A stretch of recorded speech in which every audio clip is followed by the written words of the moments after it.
Maman, tu vas être trop contente, j'ai trouvé un appartement. Mais ça va aller, maman, t'es grande maintenant, tu peux vivre toute seule. Toute seule, c'est le mot. Donc on passe sa vie à être quitté. Tout le monde vous lâche. Les grands-parents, les parents, le mari. Ah, maman, t'es rentrée? Dis, je voulais te dire pour mon appart, je te prends les rideaux du salon, tu voulais les changer? Ah bon? Et la table basse aussi. Ah bah tu dis toujours qu'elle est trop basse à cause de ton dos. J'ai dit ça, moi? Et le fauteuil, tu râles tout le temps que les accoudoirs ils sont tout râpés. Ah non, pas le fauteuil. C'est mon premier Ikea. Mais si tu veux, tu peux prendre la machine à laver, je voulais la remplacer. Ah ben non, t'inquiète pas, je viendrai faire mon linge ici. La semaine avant son départ, on a trié, rangé, fait des tas. Ça on garde, ça on jette, ça on sait pas. Bah, tu veux pas le prendre, ça, ma chérie? Ah non, t'as déjà essayé de me le refourguer 20 fois quand j'habitais là.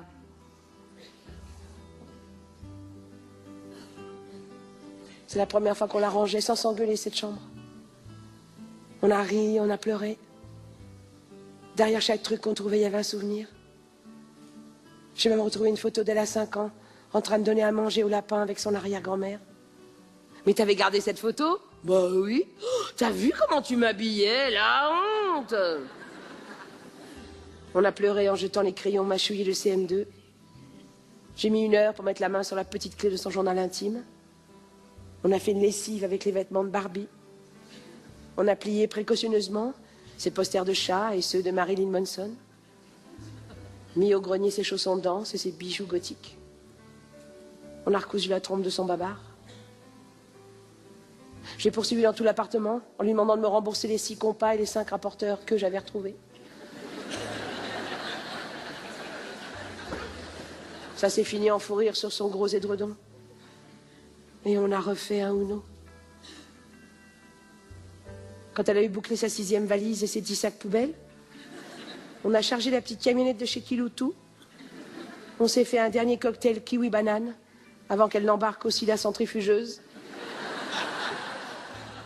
Je l'ai aidé à enfiler son manteau, je lui ai mis un dernier sac sur l'épaule, comme elle avait les bras chargés avec son gros nounours et la moitié de mon frigo qu'elle avait vidé pour ses premiers jours.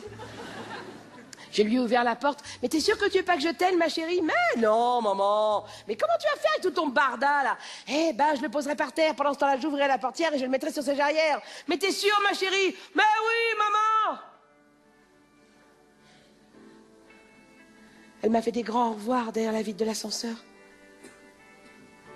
J'ai attendu qu'elle disparaisse. J'ai fermé la porte. Et je me suis retrouvée face à mon salon vide, comme dévastée par un huissier, toute seule comme une conne, et je me suis effondrée en larmes. Et là, j'ai revu maman. Je l'ai revue aussi vraie que je ne l'avais pas vue depuis longtemps dans mes rêves. J'ai compris les larmes qu'elle m'avait cachées, appuyées contre la porte de notre entrée que je venais de refermer. Elle aussi m'avait souri jusqu'au bout, m'avait encouragée. Moi aussi, j'étais partie heureuse. Mon avenir radieux, bien empaqueté dans le coffre de ma petite panda. Pourtant, moi, j'avais été gentille, hein, je suis partie à 26 ans. Oh, j'étais en avance sur mon temps, hein, c'est vrai. Hein. Mes copains, à 18 ans, ils étaient déjà partis chez eux, ils pensaient qu'à ça, quitter leur vieux, ne plus dépendre d'eux. Mais moi, c'était pas pour les mêmes raisons. C'est que moi, j'ai eu un gros problème dans mon enfance. Je m'entendais très bien avec mes parents.